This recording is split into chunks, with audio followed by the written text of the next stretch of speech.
Hello everyone, welcome to the Ichimoku Charts.com daily analysis for gold for Thursday, September 19th, 2013.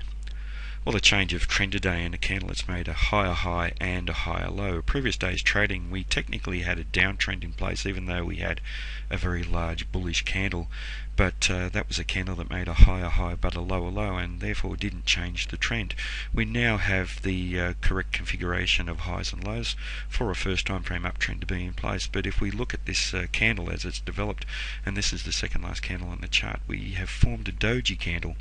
and their candles are very strong indecision in the market. And where we look at the relative difference between the open and the close, they've closed pretty much at the same level, and that suggests that neither the buyers nor the sellers have made any net bullish nor bearish progress on the day between the open and the close, and that's in contrast to the previous day's trading, where the buyers were very strong in the market, closing with control and making a substantial amount of net bullish progress. Today all of that has evaporated, and this is suggesting strong potential for a change of trend to the downside. So we will be looking very closely at the low of the current candle as this or of the candle that has finished trading. As this current candle on the right hand side is developing, it has formed a lower high, so we are looking for a lower low to confirm that change of trend. The important issue here with the doji type candle isn't just the small body or lack of body here with the open and close in the same area. It's also the shadow on the top and the shadow on the bottom, and that's really the thing that causes the indecision. The shadow on the top represents downside price rejection, the buyers losing commitment, but the shadow on the bottom also highlights upside price rejection and the sellers losing commitment. So we have this great battle going on between the buyers and the sellers, and it hasn't really been resolved in favour of either party, and therefore indecision. So we could still have the market continue the trend to the upside, but I suggest that the market may find very solid resistance at the 1380 level if that does occur. We are now seeing the market find support at and below the kitchen sen, the pink line here, and that's around the 1363 level, so very solid support. Now if this market does change trend, we could see some strong support come in also down around the 1350 level, and then around the Tenkan-sen, which currently is trading at 1341. If the market does rally and trade through the 1380 level, we will have the important 1400 round number level coming into play, but it certainly doesn't seem as though that will happen. Doji candles are very strong potential reversal signals, but we do require confirmation, so that's why the low becomes very, very important. In terms of the Fibonacci extension, and now that the trend has changed technically, we're examining the relationship of the first time frame uptrend to the previous time the market's trending up, and we've traded through all of the major levels up through the 161.8% level. The 261.8% level at 1386 is a real possibility of holding as resistance if this trend does continue to the upside. It coincides roughly with this minor swing high around here, and another area roughly where we saw the market attempting to rally, and we saw an indecisive candle. So the resistance up around these levels are quite strong.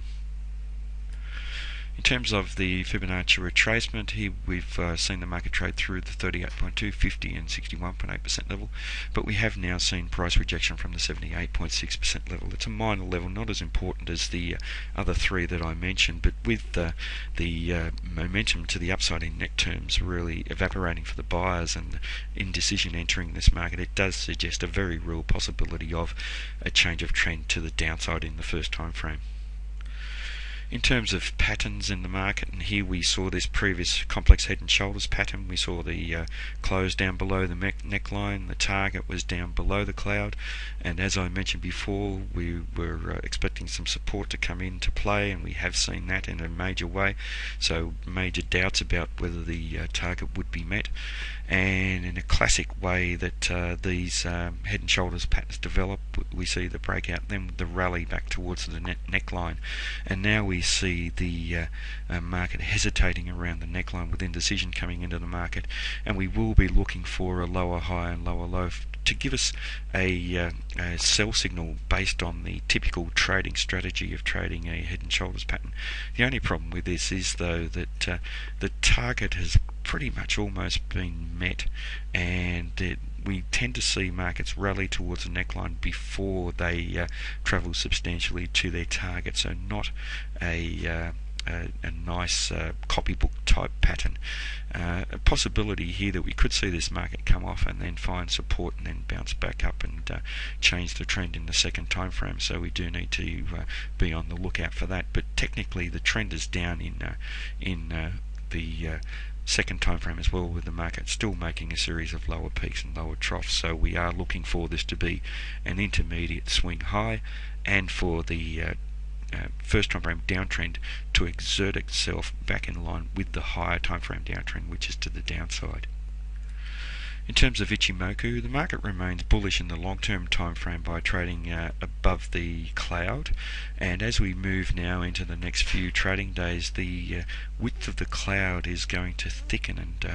and strengthen the amount of support that the market will see from the cloud, and that falls into line with this idea that we could see the market come off and then bounce back up to the upside, change the trend in the second time frame. In terms of the Kijun-sen, the market's trading just above the Kijun-sen, so technically a bullish market in the medium-term time frame,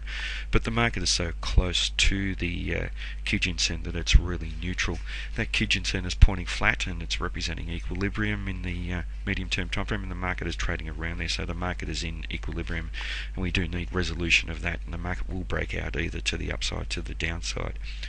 In terms of the Tenkan-sen, the market is trading above the Tenkan-sen, the green line here, so we technically have a bullish market in that short-term time frame,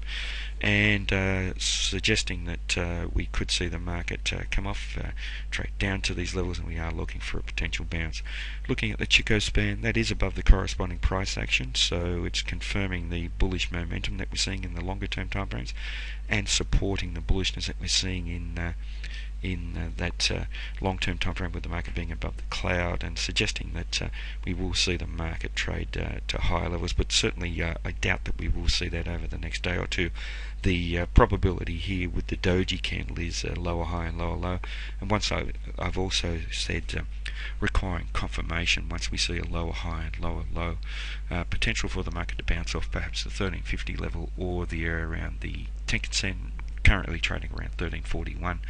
but the market will need to be quite bullish then to trade through the 1350 level and perhaps up to the 1400 level.